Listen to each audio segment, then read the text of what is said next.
Bonsoir madame. Merci d'être avec nous ce soir. Avez-vous réellement tenu ces propos? Avez-vous réellement qualifié les Mahorais d'incompétents? Mais vous pensez que je serais venue à Mayotte si j'étais en situation de dire des choses aussi horribles sur des hommes et des femmes avec lesquels je travaille tous les jours? Bien sûr que non.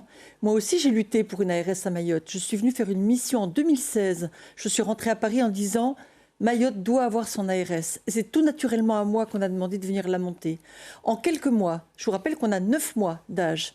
On est tout jeune, dont 5 mois de Covid. On a non seulement relevé le défi de l'épidémie de dengue et de Covid, mais on a obtenu des crédits nouveaux pour l'hôpital, on a fait avancer le projet de deuxième hôpital pour Mayotte, on a mis en place une garde ambulancière, une garde des pharmacies, une hospitalisation à domicile. On a obtenu de l'argent, des postes, des créations de postes importants à Mayotte. 10 postes l'année dernière, 9 cette année, 9 encore comme renfort Covid. Et comment expliquez-vous que cette intersyndical rapporte que vous les avez effectivement qualifiés d'incompétents? Alors, c'est un mensonge pur et simple. Moi, je pense que le dialogue suppose du respect et le respect notamment de la vérité. Pas seulement le respect des personnes, le respect de la vérité. J'ai nommé 5 personnes chefs de service à Mayotte. Quand je suis arrivée, il y avait une personne qui faisait fonction de chef de service qui dépendait de la Réunion et il y avait un directeur qui n'avait plus de poste. Aujourd'hui, on a un directeur général adjoint, Salim Moutar, à l'ARS, et on a 5 chefs de service que j'ai nommés au fur et à mesure des départs en retraite ou des mutations d'autres agents. Et on vous reproche de lui avoir retiré justement ses délégations. Il n'a plus de pouvoir de signature à Moutar Salim. Mais ce qui se passe, c'est que les habitudes de travail évoluent. Aujourd'hui, la plupart des messages, on les envoie par mail. On n'a pas besoin de la signature du directeur pour envoyer un mail à ses partenaires et pour travailler avec eux. Quand je parle du respect, qu'on se doit si on veut avoir un dialogue social efficace. On doit aussi du respect à ceux qui ne sont pas membres de votre syndicat. La fameuse intersyndicale, elle n'existe pas. 2 des 3 syndicats de l'ARS ont produit un communiqué de presse pour dire qu'ils ne s'associent pas à la grève. Et c'est à l'extérieur de l'ARS que le syndicat le communiqué que j'ai chercher... Oui, mais le communiqué que j'ai sous les yeux, la CFDT, la CGT MAL, l'UDFO et la CFE-CGC ont signé. Ce ne sont pas des agents de l'ARS.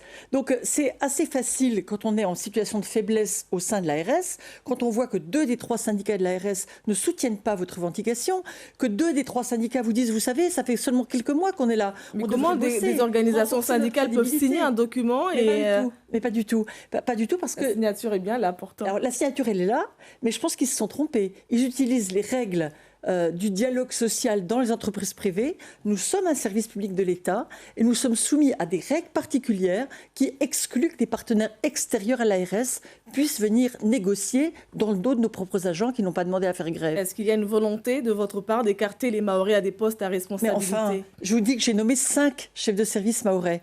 Mais est-ce que c'est un argument qui doit réconforter parce qu'il y a 5 cadres mahorais, donc est-ce que ça doit réconforter? En quelques mois à peine, en 9 mois, j'ai nommé 5 chefs de service mahorais qui sont pleinement en responsabilité. Et je peux vous dire qu'ils assument totalement leurs responsabilités. Et je ne crois pas que ce sont ces personnes-là qui vont se mettre en grève lundi. J'ai proposé un dialogue. Je suis d'ailleurs toujours ouverte au dialogue. Je ne comprends pas comment on pourrait venir exercer un poste de responsabilité comme le mien et refuser de dialoguer avec ses propres agents. Et ce que je constate, c'est que des prétextes variés ont été utilisés pour refuser ce dialogue. Moi, je veux leur dire ici devant tout le monde, je tiens au dialogue social, je veux dialoguer avec tous mes agents et pas seulement avec le syndicat qui parle à la place des autres. Et je veux qu'on résolve les problèmes qui ont été pointés, qui sont pour certains de vrais problèmes. Le plan de formation individualisé, personnalisé est absolument indispensable, notamment pour les agents qui ont une formation initiale un peu basse. Je pense notamment aux agents de la lutte antivectorielle qui ont envie, eux aussi, d'évoluer dans leur métier. Ils sont très présents sur le terrain, ils sont très respectés à Mayotte et je pense qu'ils ont besoin de ce plan de formation pour évoluer dans leur carrière et faire mieux encore. Faisons un point à présent sur la situation épidémique. On a l'impression que les cas augmentent chaque semaine. Doit-on s'attendre à une deuxième vague? Je m'y prépare. Et toutes les équipes de l'ARS s'y préparent. Et ça fait aussi partie des raisons pour lesquelles je suis si déçue de voir qu'on est prêt à faire une grève alors même que le Covid est en train de nous menacer. Chaque semaine, on a un peu plus de cas. On tangente aujourd'hui la barre des 50 cas pour 100 000 habitants par semaine, qui est la barre d'alerte, je dirais. On a de plus en plus de cas positifs, on a des clusters. On voit bien que c'est difficile de faire respecter les gestes de barrière, même si une bonne partie de la population y tient encore beaucoup.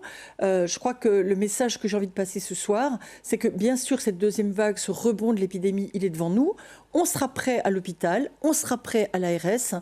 On a absolument besoin que chaque habitant de Mayotte prenne en compte la fragilité particulière des anciens, des plus âgés.